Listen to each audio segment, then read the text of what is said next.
I'm alright, brother. How are you? We're gonna start calling you Mr. Cable now. Hey, cable. I don't want cable anymore. Yeah. You like I think I will recover next year. you like it very much, but it will kill you. Hey, it's more like gold.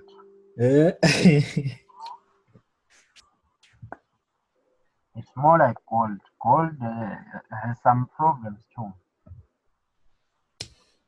No, gold is much better. Than the cable. Yeah. Do you know that gold is the most technical commodity that you can trade? It respects technicals more than any commodity. I didn't know. Yeah. Because you know what, with gold, my experience was that every time I take it, it goes opposite. Yeah, it means you're taking it at the wrong level. Like the retail traders. Whenever you see yourself getting into a trade and then it goes the other way around, it means you're entering at the wrong level. Remember the liquidity pools that I explained in that PDF that I sent you guys on the video, liquidity pools. Yeah, you must look at that. The moment you try to open a position, you must try to see if it's not a liquidity area whereby stops gonna get hunted and then they go the other way around. So you must take note of that. Yeah. Especially if the trade always goes against you, then try to do the other way around the next time. You see? Whenever you're saying, okay, I'm gonna buy gold, just sell it the other way around and then you'll see. Because gold respects. I get it. It's like now I'm learning a lot of things all over. Let me see I think I have. Let's see the gold chart. Can you see this is the gold chart on a 4 hour? Yeah. You see? See these levels? Each time it was coming back there. You see? 1, 2. Yeah. This level. So it's more technical. And then the moment you even go to a higher time frame, you see that gold is much technical. Check. This is a daily. Look at these levels on a daily chart. You see? So the moment you see it coming back to those levels again, say it comes back from this here, then it comes to this level, then you just go long. Simple as that. Because higher time frame is very important. It's very important, higher time frame.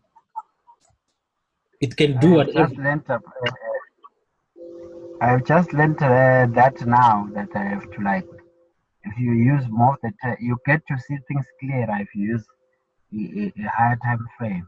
Yeah, because it can do whatever it does on a lower time frame, but at the end of the day, the higher time frame always becomes stronger than the lower time frames.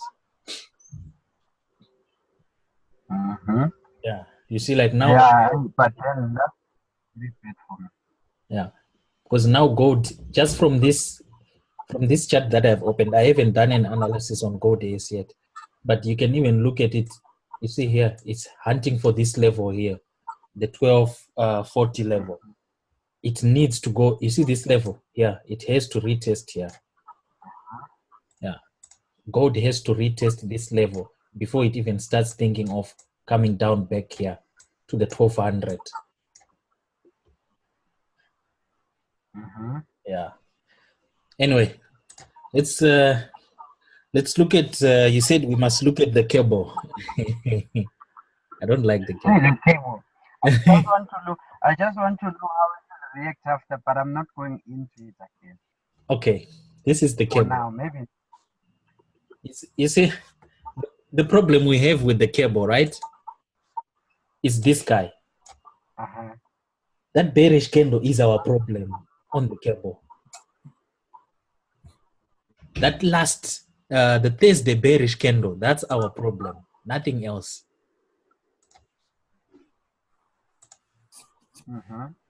Let me zoom in. Yeah. This guy. This is our problem. Because as it is, prior to Thursday, everyone was long on cable. They were hunting for this high. Everyone was long prior to Thursday.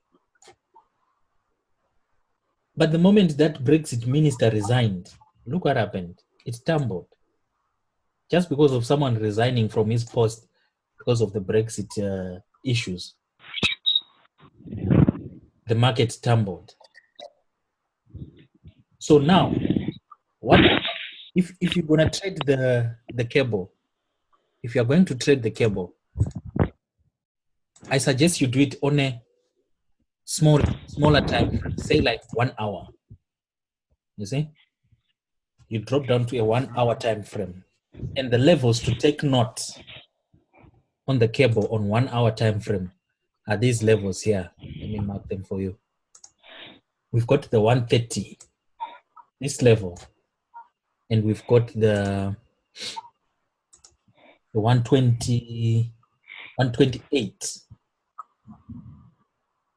this level. If you are going to trade the cable, these are the levels to look out for, but only on a smaller time frame. You see, because there's too much going on right now in terms of Brexit, and it affects this guy massively. You see?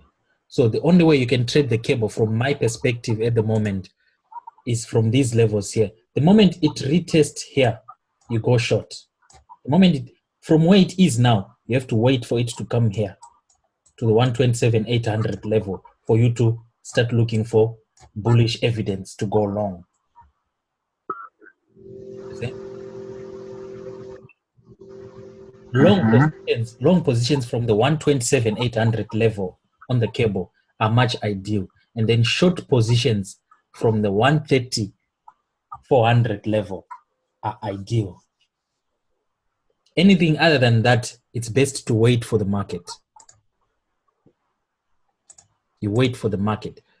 Because if you look at 4 hour, already the structure is not clear. But if you look at 1 hour, there's a clear structure. It's respecting the 130,400 and the 128, the 127,800 level. The moment it closes below the 127, then the cable is gonna tumble down. It will keep falling. Like a stone. Yes, Mr. George, how are you? What's up, Jan? Yeah. So that's the outlook that I have on the cable. You know me, since last week I've been saying I'm not gonna trade this. Anything that has got to do with the pound, I'm not gonna even entertain because of Brexit. A lot is happening. Even right now, the market is gonna open with a gap. Just because of what happened yesterday, the market is gonna open with a gap. We don't know whether that gap is gonna be up from the 128 level or down below that level. So it's a case of, it's like we are now gambling with the cable, because it's not respecting technicals that much, because fundamentals are quite strong for the cable. And as much as we trade, I don't know anyone who can like predict what's going to happen in terms of fundamentals. The fundamentals analysis. You see, that's the thing, especially with cable, with Brexit. No one knows what's going to happen next. It won't even surprise me if May resigns. The moment May resigns, then cable is going to tumble down. You can even be talking of 125, 124 on the cable. Because she's under too much pressure. That's the thing. But now, with those Gov guys backing her up, then it might regain. We might look at 130 in the coming week. It will go back up there. It has to recover somehow. Unless if something happens with Theresa May, if she decides, no, I've quit, then the cable is going to fall, of which we don't know that. You understand now, Skumbuzo, why I'm not trading cable. Very well. Yeah. The other thing is, gambler. if you do manage to get in at the right time, right? If you do manage to get in, if you knew that the ministers were gonna resign, yeah, of course it would have paid very well. You see, that's how much. That's 250 pips in like 3 hours. You see, but we didn't know that. You see, we didn't know that. So yeah, with regards to cable, bearish opportunities from the 130, from the 130 400 level are ideal, and then bullish opportunities from the 127 200 level. They are much ideal. Where it is right now, we just have to wait a bit because the market is going to open probably with a gap. And if it opens with a gap towards the 127 200, then it's ideal to start looking for bullish opportunities. But you're going to have to wait for like London open because Asian Shesen, it's not going to move it that much because they're still asleep there in UK. All right, the next pair that I want us to look at is EURNZD. Okay. Right. This guy here, this could be our gold mine for the coming week. If everything goes well, this could be our gold mine for the coming week. Anyway, that looks nice. Before I proceed, does anyone have something to say in regards to the cable before we go further? Mr. Brighton. I can say something. Huh? Brighton, urujike. Hey. Zurunzwika.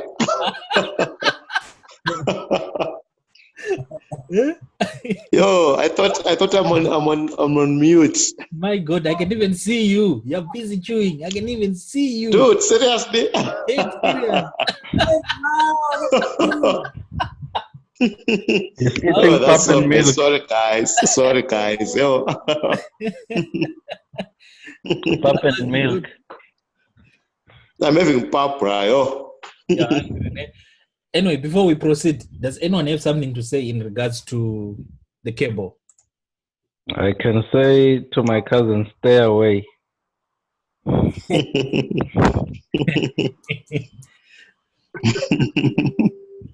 You see, the thing with the cable, guys, it's either you're taking the risk. So, Mas, for you to proceed or to advance, you have to take the risk. You never know what's going to happen. You have to gamble like my cousin. But now, in regards to the equity that most of us have here, we can't be taking risk on such. 100%.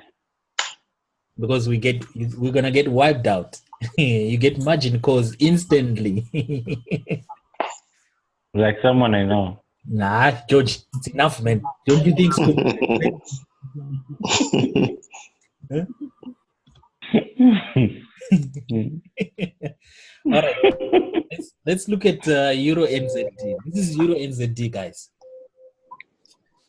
Right. We are back at the 1 year support level on EURNZD. We are back there for the second time. We are retesting that level for the second time this year. The last time that level was broken to the upside that's when the market structure changed.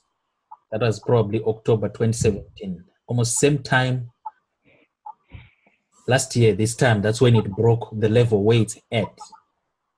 Right? Mm-hmm. So yeah. Now what we need to know, what you guys must understand, the more a level is tested, the more it gets weak. It doesn't get strong. It gets weak. The more a support level is touched, the more a resistance level is touched, it gets weak. Okay. So each time price comes to the same level, that level is being touched, then the price gets weak because they're taking out chunks, they're taking profit from that level. Oh. It's not the other way around. Yeah, it's strong if it's a first touch. It's strong if it's a first touch. Look like here. This was the first time it retested after this break. Look what happened. It retraced back. Second time, it retraced back. Now we are on the third time. I'm not saying it's going to break it and then it goes. No, I'm not saying that. But we need to start looking at opportunities there on that level, whether it's going to break it or it's not going to break it. It will retrace back up. Now, how do we know that it's going to break it or it's going to support so that the market retraces back up probably to 169, 170 levels? Let me zoom in. Let me go to a smaller time frame.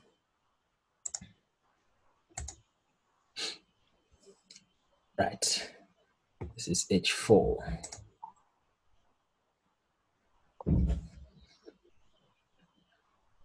H4. Can you see what's happening, guys, on H4? You see the wicks? See these wicks?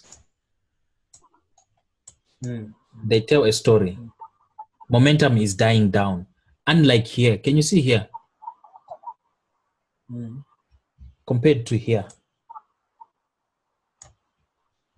momentum is dying down. The more there's wicks, it means the bears are resisting that level. Each time the price comes there, the bears are resisting. They're pushing back the price up. Unlike here, you see? So we can clearly see that momentum on this is dying down. For those who have got the stochastic whatever on their charts, this is probably an oversold condition happening right now on EURNZD. There's an oversold condition. So now we need to have our levels marked clearly so that we decide when to go long on this pair. As you can see, we are right at the 165, 600 level. That's a good area to go long. Look even on a daily chart. This is a daily chart. Look at the wicks. Look at these reflections here. And then it closed with, they call this a what? A doji. Upside hammer or something like that. I don't know. It's no inverted hammer. Yeah. If you zoom in and then you ask yourself who was in control of the market here prior to market close, who was in control of the market? Yeah, no one. There's an indecision in the market. You see, because price opened low and then it pushed down, and then the bulls, they pushed it back up, but towards market close, the bears, they pressed the market down again. So there's indecision here. So the opening price is going to be very important for us on this pair. And this thing is going to be massive in the coming week, guys. But you need to understand that the entry is critical. From my point of view, I still say the bears, they're going to come. They're coming back now into the market at this point. So I'm expecting price to push a bit higher to these levels. This higher. Someone mute. See? Market has to come back now. Unless if tomorrow opens bearish and then tomorrow tomorrow closes bearish below the 165,600 level, then shorts will be ideal from the 165,600. Will be going short because that level would have been broken. See? That level would have been broken. The moment it closes below here, the moment it closes here, then we are looking for the market to keep going down. So the trade sentiment for the coming week on this pair, Tomorrow, if it closes above 165,600 level, we're going higher. We're going long on the pair. So it's a case of waiting now for Monday's trade session to close. Take note of the Asian session close of EURNZD to decide whether we're going long or we're going short. So tomorrow around 7 o'clock, 7 a.m. tomorrow. Yeah, 6 a.m. when Asian session closes. That's when we're going to get a clear picture whether EURNZD is going to retrace up or it's going to continue with its downtrend. But by mere looking, the way it has dropped is quite a bit now. It has to retrace a bit. Market cannot just keep going down like this, like continue like this. No, it's not. It can't happen. It has to retrace now. Even though the bears are in control, I expect the market to do something like this. Then eventually also what? Tumble down. If the bears are going to be in control for the next week. So that's the outlook on EURNZD. Bullish evidence from the 165,600 level. And then we're going to take the pair up. We're going to be buying EURNZD. Right. I'm giving input to the floor now. Anyone who's got something to say in regards to EURNZD? Yeah, guys, you must talk most. I'm not a guru here, guys. We all know that. I'm not the guru who's you must also contribute here. What's wrong with you? Someone's network is bad. They can't even hear what he's saying.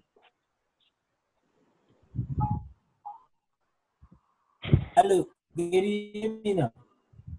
Yeah, but you're dragging a bit, Eddie.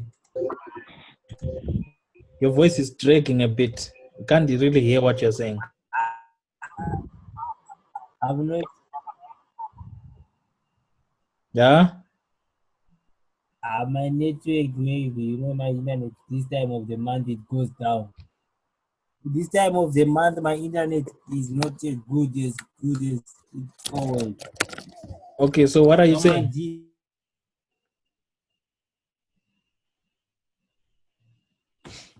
What are you saying? A lot of downloads, so something happened.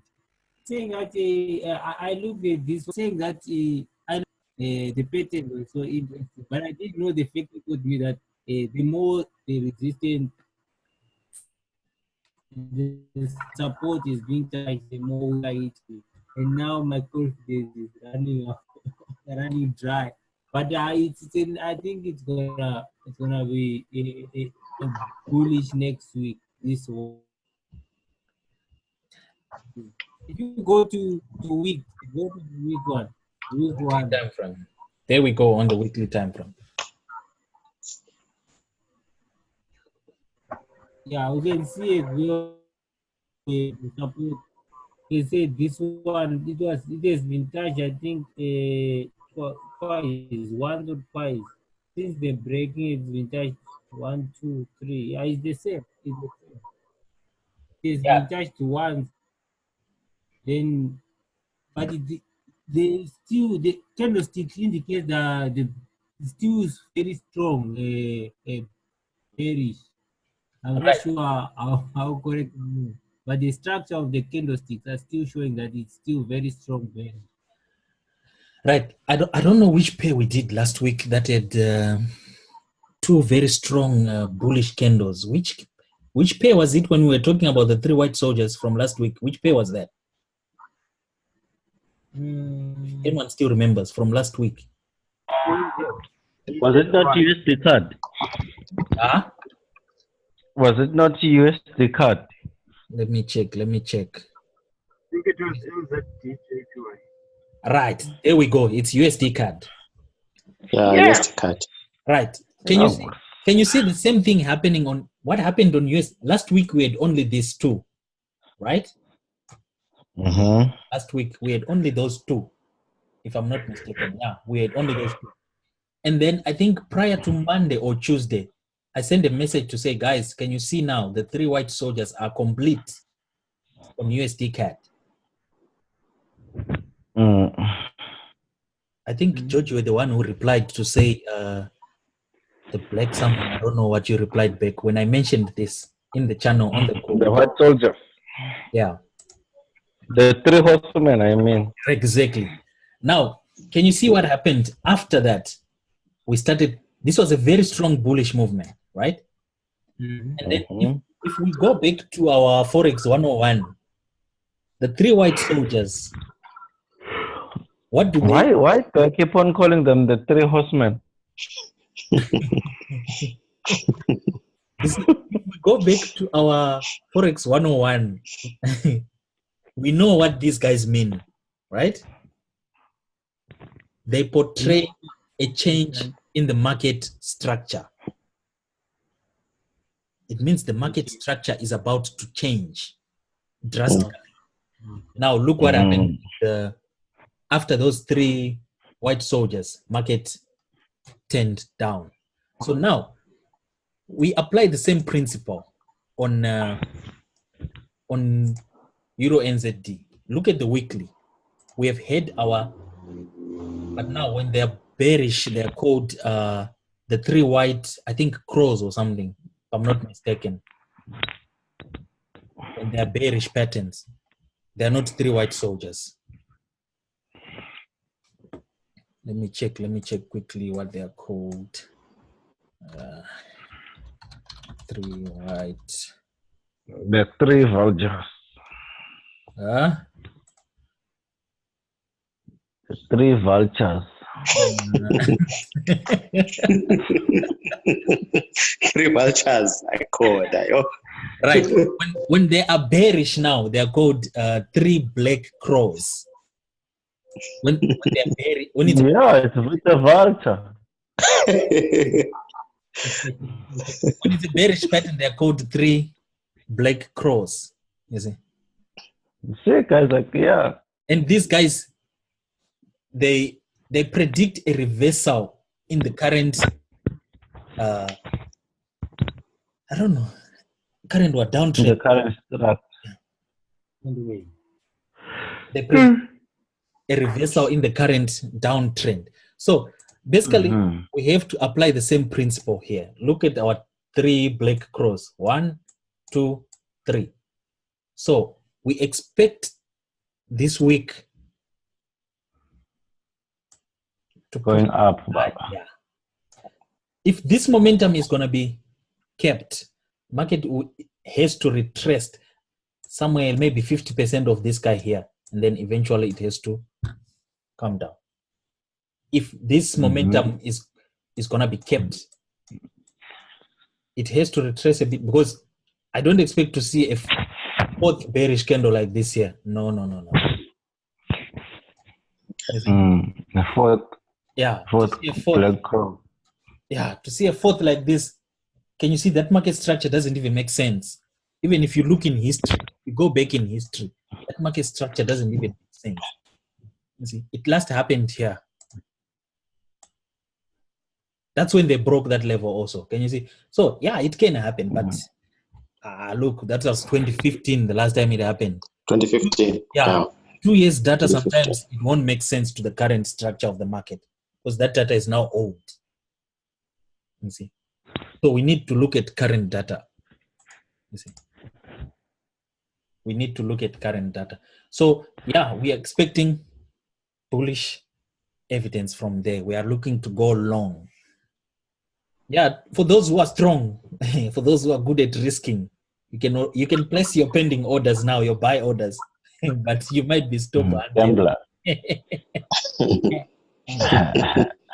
Account blow.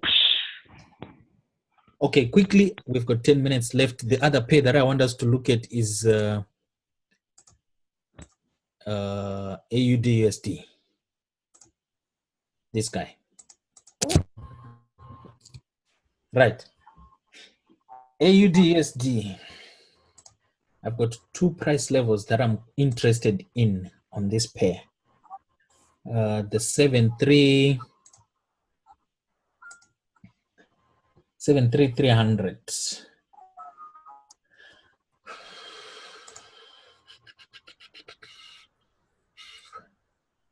La la la la la la.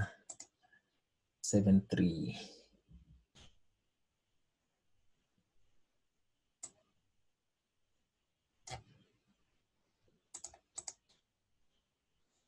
Right. That level, and then we've got the 7400. Yeah, somewhere down here. This is what H1. Let me go to H4.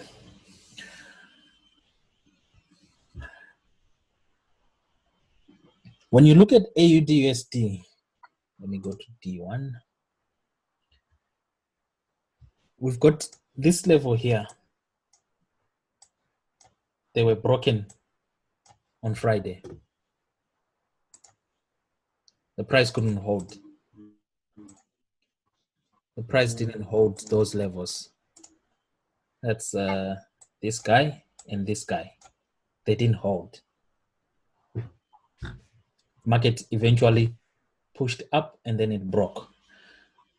So what I'm looking at on this pair is market to retest these levels here when it opens. I expect the 73700 level to be retested, but it has to retrace back to these highs. So bullish evidence from the 7300 level is a good area to look for long buys. You see?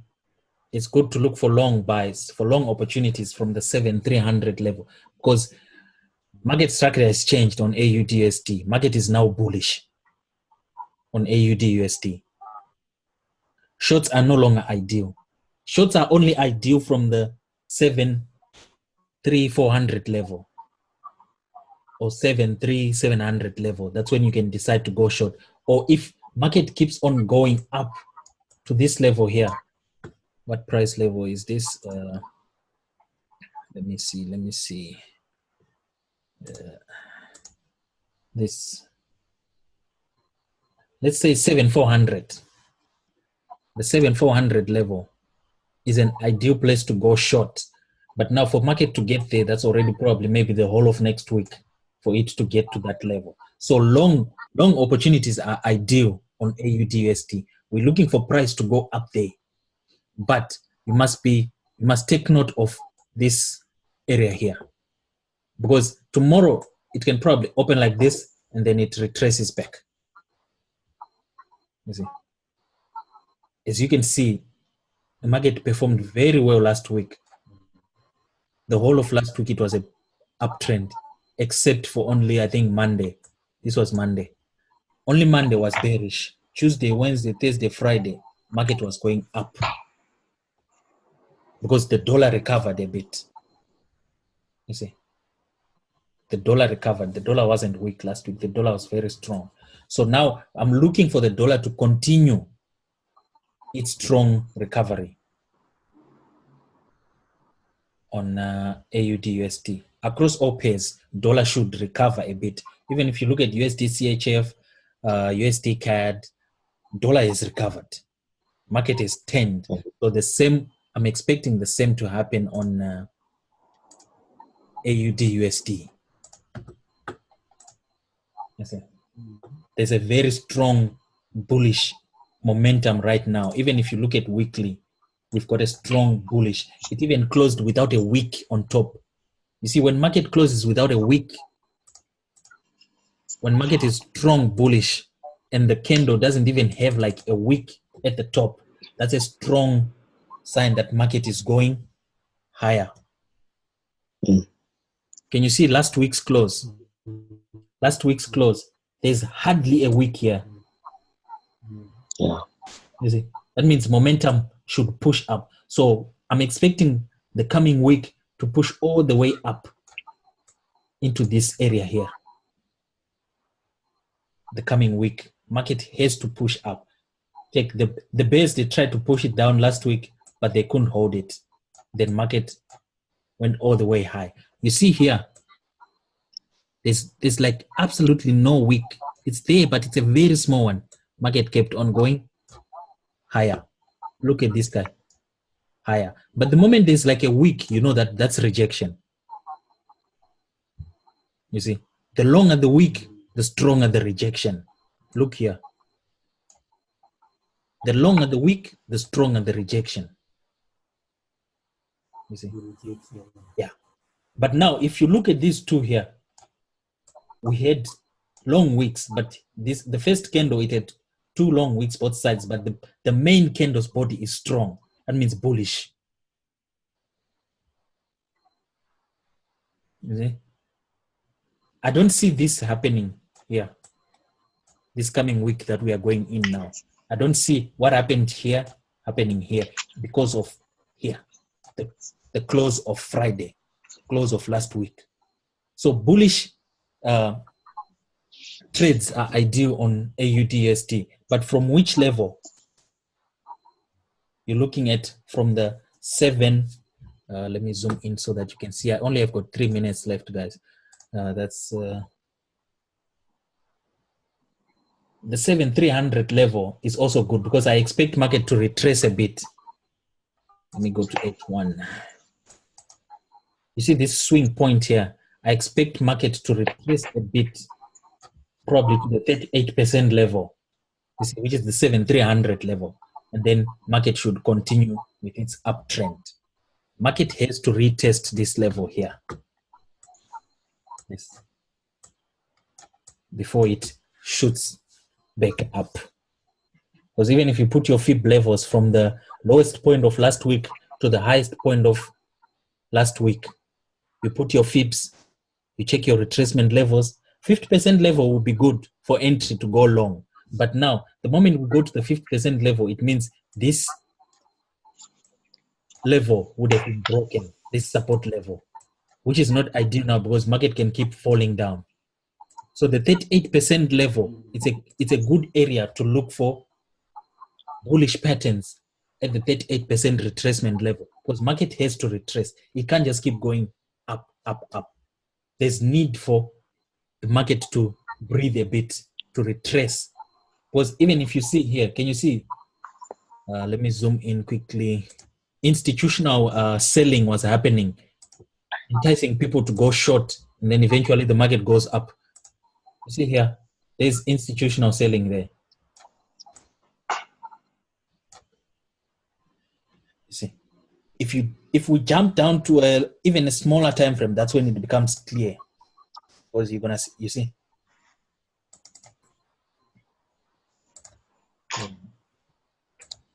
This is institutional selling, enticing people to go short here.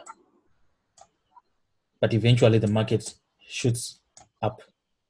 Institutional selling, market shoots up. Get it? So that's the outlook for AUDUSD, guys.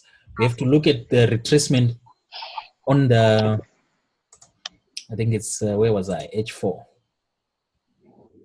H1. Right, yeah, H1 time frame. Look at the retracement level up to say 38%.